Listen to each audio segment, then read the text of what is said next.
सुभद्रा हरण और भगवान का मिथिलापुरी में राजा जनक और श्रुतदेव ब्राह्मण के घर एक ही साथ जाना। राजा परीक्षित ने पूछा, भगवान, मेरे दादा अर्जुन ने भगवान श्री कृष्ण और बलराम जी की बहन सुभद्रा जी से, जो मेरी दादी थी, किस प्रकार विवाह किया? मैं यह जानने के लिए बहुत उत्सुक हूँ। श्री सुखदेव जी ने कहा, परीक्षित, एक बार अत्यंत शक्तिशाली अर्जुन तीर्थ यात्रा के लिए पृथ्वी पर विचरण करते हुए प्रभास क्षेत्र पहुँचे। वहाँ उन्होंने यह सुना कि बलराम जी मेरे मामा की पुत्री सुभद्रा का विवाह दुर्योधन से करना चाहते हैं और वसुदेव, श्री कृष्ण आदि उनसे इस विषय में सहमत नहीं है। अब अर्जुन के मन में सुभद्रा को पाने की लालसा जग आई। वे त्रिदंडी वैष्णव का वेश धारण करके द्वारका पहुँचे। अर्जुन सुभद्रा को प्राप्त करने के लिए वहाँ वर्षा काल में 4 महीने तक रहे।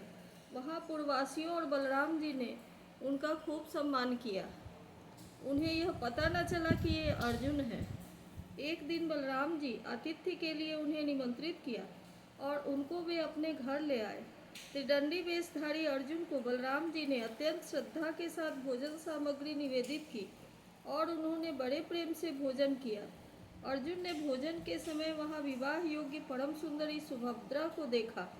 उसका सौंदर्य बड़े बड़े वीरों का मन हरने वाला था। अर्जुन के नेत्र प्रेम से प्रफुल्लित हो गए। उनका मन उसे पाने की आकांक्षा से क्षुब्ध हो गया और उन्होंने उसे पत्नी बनाने का दृढ़ निश्चय कर लिया। परीक्षित, तुम्हारे दादा अर्जुन भी बड़े ही सुंदर थे। उनके शरीर की गठन, भावभंगी स्त्रियों का हृदय स्पर्श कर लेती थी। उन्हें देखकर सुभद्रा ने भी मन में उन्हीं को पति बनाने का निश्चय किया। वह तनिक मुस्कुराकर लजीली चितवन से उनकी ओर देखने लगी। उसने अपना हृदय उन्हें समर्पित कर दिया। अब अर्जुन केवल उसी का चिंतन करने लगे और इस बात का अवसर ढूंढने लगे कि इसे कब हर ले जाऊं। सुभद्रा को प्राप्त करने की उत्कट कामना से उनका चित्त चक्कर काटने लगा। उन्हें तनिक भी शांति नहीं मिलती थी। एक बार सुभद्रा जी देव दर्शन के लिए रथ पर सवार होकर द्वारका दुर्ग से बाहर निकली। उसी समय महारथी अर्जुन ने देवकी, वसुदेव और श्री कृष्ण की अनुमति से सुभद्रा का हरण कर लिया। रथ पर सवार होकर वीर अर्जुन ने धनुष उठा लिया और जो सैनिक उन्हें रोकने के लिए आए, उन्हें मार पीट कर भगा दिया। सुभद्रा के निज जन रोते चिल्लाते रह गए और अर्जुन जिस प्रकार सिंह अपना भाग लेकर चल देता है, वैसे ही सुभद्रा को लेकर चल पड़े। यह समाचार सुनकर बलराम जी बहुत बिगड़े। वे वैसे ही क्षुब्ध हो उठे जैसे पूर्णिमा के दिन समुद्र। परंतु भगवान श्री कृष्ण तथा अन्य संबंधियों ने उनके पैर पकड़कर उन्हें बहुत कुछ समझाया बुझाया, तब वे शांत हुए। इसके बाद बलराम जी ने प्रसन्न होकर वर वधू के लिए बहुत सा धन सामग्री, हाथी, रथ, घोड़े और दास दासी दहेज में दिए। श्री सुखदेव जी कहते हैं, परीक्षित, विदेह की राजधानी मिथिला में एक गृहस्थ ब्राह्मण थे। उनका नाम था श्रुतदेव। वे भगवान श्री कृष्ण के परम भक्त थे। वे एकमात्र भगवत भक्ति से ही पूर्ण मनोरथ, परम शांत, ज्ञानी और विरक्त थे। वे गृहस्थाश्रम में रहते हुए भी किसी प्रकार का उद्योग नहीं करते थे। जो कुछ मिल जाता उसी से अपना निर्वाह कर लेते थे। प्रारब्धवश प्रतिदिन उन्हें जीवन निर्वाह भर के लिए सामग्री मिल जाया करती थी, अधिक नहीं। वे उतने से ही संतुष्ट भी थे और अपने वर्णाश्रम के अनुसार धर्म पालन में तत्पर रहते थे। प्रिय परीक्षित, उस देश के राजा भी ब्राह्मण के समान ही भक्तिमान थे। मैथिल वंश के उन प्रतिष्ठित नरपति का नाम था बहुलासु। उनमें अहंकार का लेस भी न था। श्रुतदेव और बहुलासु दोनों ही भगवान श्री कृष्ण के प्यारे भक्त थे। एक बार भगवान श्री कृष्ण ने उन दोनों पर प्रसन्न होकर दारुक से रथ मंगवाया और उस पर सवार होकर द्वारका से विदेह देश की ओर प्रस्थान किया। भगवान के साथ नारद, वामदेव, अत्रि, वेदव्यास, परशुराम, असित, आरुणि, मैं, सुखदेव, बृहस्पति, कन्नव, मैत्रेय, च्यवन आदि ऋषि भी थे।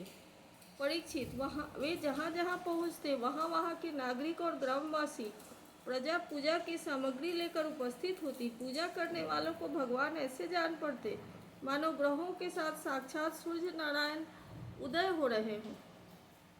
परीक्षित, उस यात्रा में अनर्थ धन्व, कुरुजांगल, कंक, मत्स्य, पांचाल, कुंती, मधु, केकय, कौशल, अर्ण आदि अनेक देशों के नर नारियों ने अपने नेत्र रूपी दोनों से भगवान श्री कृष्ण के उन्मुक्त हास्य और प्रेम भरी चितवन से युक्त मुखारविंद के मकरंद रस का पान किया। त्रिलोक गुरु भगवान श्री कृष्ण के दर्शन से उन लोगों की अज्ञान दृष्टि नष्ट हो गई। प्रभु दर्शन करने वाले नर नारियों को अपनी दृष्टि से परम कल्याण और तत्व ज्ञान का दान करते चल रहे थे।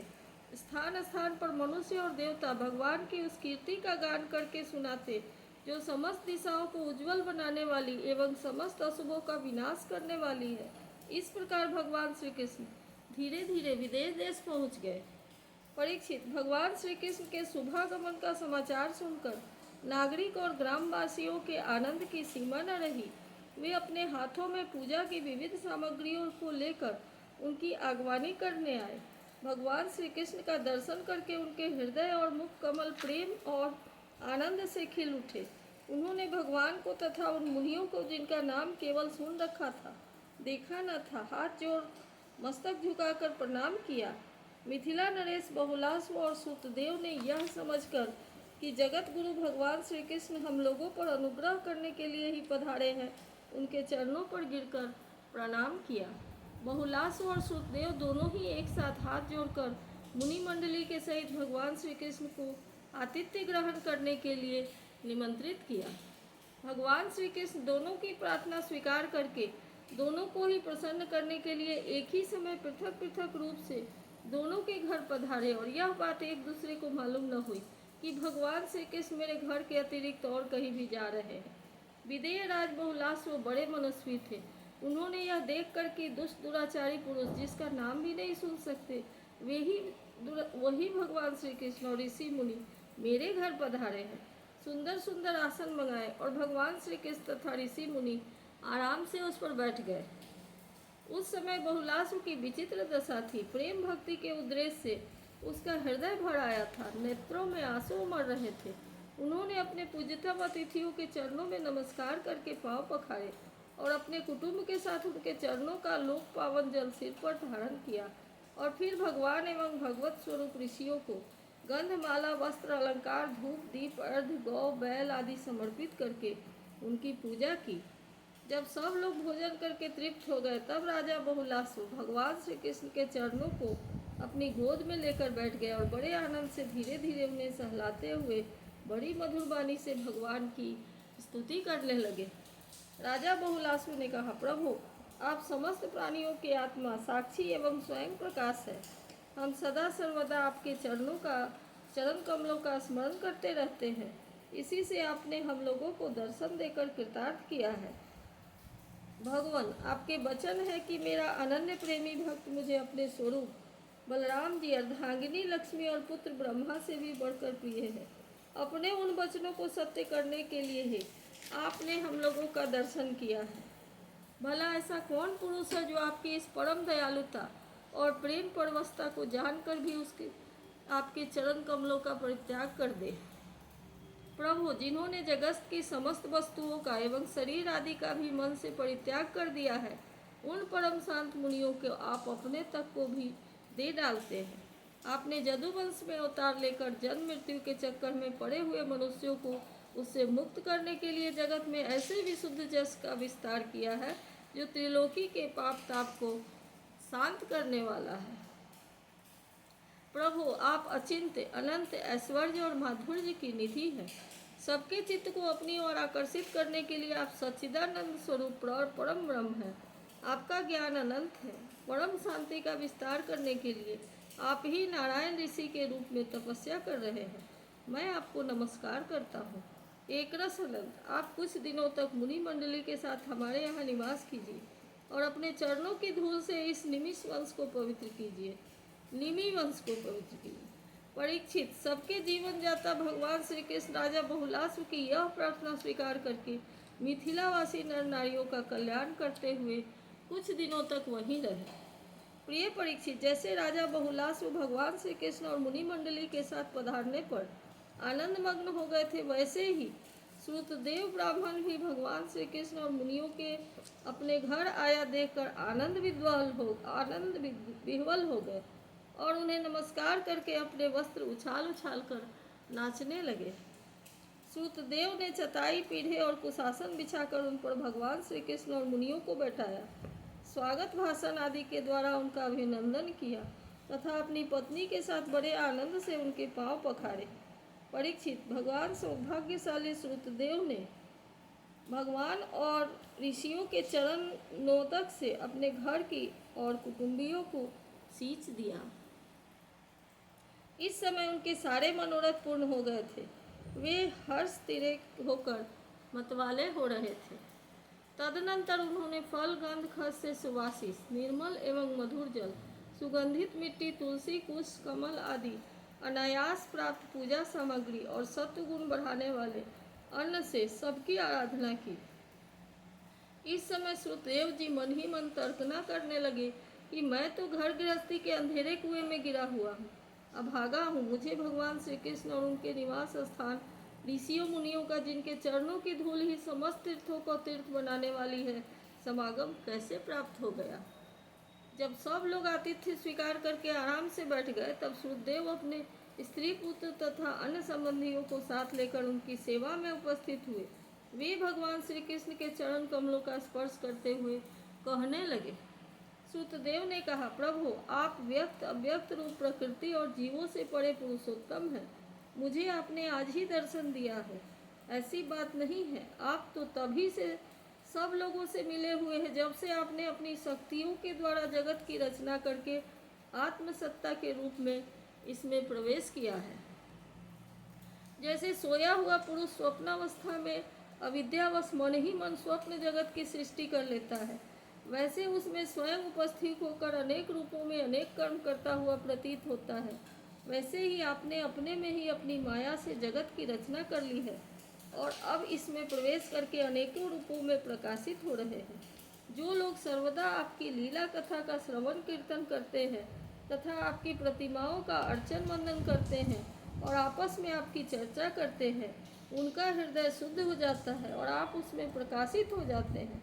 जिन लोगों का चित्त लौकिक, वैदिक आदि कर्मों की वासना से बहिर्मुख हो रहा है, उनके हृदय में रहने पर भी आप उनसे बहुत दूर है। किंतु जिन लोगों ने आपके गुणगान से अपने अंतःकरण को सद्गुण संपन्न बना लिया है, उनके लिए चित्त वृत्तियों से आग्रह होने पर भी आप अत्यंत निकट हैं। प्रभु, जो लोग आत्म तत्व को जानने वाले हैं, उनके आत्मा के रूप में ही आप स्थित हैं, और जो शरीर आदि को ही अपना आत्मा मान बैठे हैं, उनके लिए आप अनात्मा को प्राप्त होने वाली मृत्यु के रूप में हैं। आप महतत्व आदि कार्य, द्रव्य और प्रकृति रूप कारण के नियामक हैं, शासक हैं। आपकी माया आपकी अपनी दृष्टि पर पर्दा नहीं डाल सकती, किंतु उसने दूसरों की दृष्टि को ढक रखा है। आपको मैं नमस्कार करता हूँ, स्वयं प्रकाश प्रभु। हम आपके सेवक हैं, हमें आज्ञा दीजिए कि हम आपकी क्या सेवा करें। नेत्रों के द्वारा आपका दर्शन होने तक ही जीवों को क्लेश रहते हैं, आपके दर्शन में ही समस्त क्लेशों की परिसमाप्ति है। श्री सुखदेव जी कहते हैं, परीक्षित, शरणागत भयहारी भगवान श्री कृष्ण ने श्रुतदेव की प्रार्थना सुनकर अपने हाथ से उनका हाथ पकड़ लिया और मुस्कुराते हुए कहा। भगवान श्री कृष्ण ने कहा, प्रिय श्रुतदेव, ये बड़े बड़े ऋषि मुनि तुम पर अनुग्रह करने के लिए ही यहाँ पधारे हैं। ये अपने चरण कमलों की धूल से लोगों और लोगों को पवित्र करते हुए मेरे साथ विचरण कर रहे हैं। देवता, पुण्य क्षेत्र और तीर्थ आदि तो दर्शन, स्पर्श, अर्चन आदि के द्वारा धीरे धीरे बहुत दिनों में पवित्र करते हैं, परंतु संत पुरुष अपनी दृष्टि से ही सबको पवित्र कर देते हैं। यही नहीं, देवता आदि में जो पवित्र करने की शक्ति है, वह भी उन्हें संतों की दृष्टि से ही प्राप्त होती है। श्रुतदेव, जगत में ब्राह्मण जन्म से ही सब प्राणियों में श्रेष्ठ है।